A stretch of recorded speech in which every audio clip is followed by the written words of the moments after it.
Do you wonder if you are missing God's call on your life? Joining me now is Grammy-nominated musician, television host, Bible teacher, and author of the new book, Each One, Reach One, Everyday Ways You Can Shine God's Light. Babbie Mason, welcome back to 100 Huntley Street, Babbie. Thank you for having me. It's good to be here. Well, it's such a pleasure to have you with us. Now, this beautiful book, Each One, Reach One, is full of so many stories of people who you have encountered as you're sharing Jesus throughout the world, just in your everyday, going to the grocery store, going to the doctor's office. And, you know, so many people do feel a sense sometimes that they're called by God to share Jesus, and yet they run from that call. And I find it so poignant that in this book you talk about the story of Jonah. What do we learn about God and about the call on the lives of followers of Jesus through the story of Jonah? Yes. Well, first of all, when we think of an evangelist, we think of the evangelist as a profession. Mm-hmm. We think of the evangelist as our pastor, or the person that leads a revival at a local church, or the Sunday school teacher. But there are no conditions to the Great Commission. Mm. And every one of us as a believer is called to shine our light and share our faith.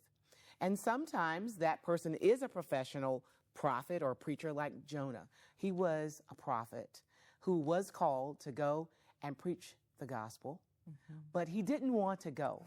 He was not only reluctant, he was disobedient. And a lot of us feel that way. We feel ill-equipped. We feel, for some reason, we don't want to go and do what God has called us to do. In Jonah's case, he didn't want to go to Nineveh because they were enemies of God. They were enemies of God's people, the Israelite nation. They were a godless nation. They worshiped idols. So there were many reasons why Jonah didn't want to go and minister to the people of Nineveh. And a lot of us fit into that category. We say, I don't want to speak to that person. I don't want to talk to my neighbor because he's old and he's grumpy. Okay. And we opt to not to do it. Or I don't want to speak to that person because maybe they're another nationality, or they don't speak my language very well, or there's some kind of a barrier there. But this is what I'm learning, is that there are consequences to disobedience. And we see in Jonah's story that because he didn't do what God commanded him to do, Jonah felt like he could run from God, and he ran right into the throes of God's plan, and he ended up in the belly of a great big fish. It doesn't say that in the Bible that it was a whale, but it was a whale of a condition that he found himself in. 3 days and 3 nights he spent in the belly of this fish. And can you just imagine Jonah jumping up and down in the belly of this fish? Get me out, get me out, get me out. And the fish wanting Jonah to get out, because imagine this rumble and tumble going on in his belly. Well, 3 days later, the fish vomits Jonah on dry land, and Jonah went straight away to minister to the people, and the entire city came to God. The entire city put on sackcloth and ashes. Even the animals were dusted in ashes. The whole city came to God. And the thing is that Jonah did not even want them to come to God because he didn't think they deserved the love of God. And so God gets it. He understands our heart. He understands our reluctance, and he understands that we don't feel equipped or that we don't want to go.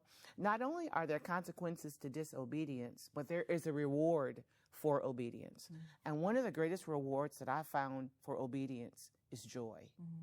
When I share my faith with others, when I see a word of encouragement, how a word of encouragement or a prayer or sharing the gospel or meeting a family or talking with someone's daughter about the Lord or finding that somebody gave their life to Christ in one of my concerts, it brings me so much joy, and it kind of reduces me to what I call a brown sauce.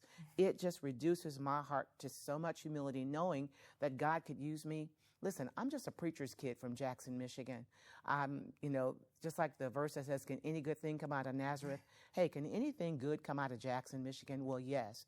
The gospel emanates from my heart, and when I share my story with humility and with the gifts and talents that God has given me, just like he broke the bread and the fish and fed 5,000 plus men, women, and children, well, he can break my testimony, he can serve my words, he can serve my music, and he can use it in a way that I really consider miraculous. And Babbie, he certainly is using so many of the things that you are doing in the world for his glory and in profound ways. We're so thankful for your time with us right now. Thank you. Thank you for having me. Well, if you feel that God is calling you and leading you to share Jesus with others, it's time to stop running, and it's time to say yes to God and yes to the things he has in store for you. Start today, go out your door and tell someone about Jesus. Maybe just ask them how they are doing. Babbie's new book, Each One, Reach One, gives us the tools and the ideas and even the stories that can motivate us and empower us to share Jesus today. To get your copy of Babbie's new book, take a look at this.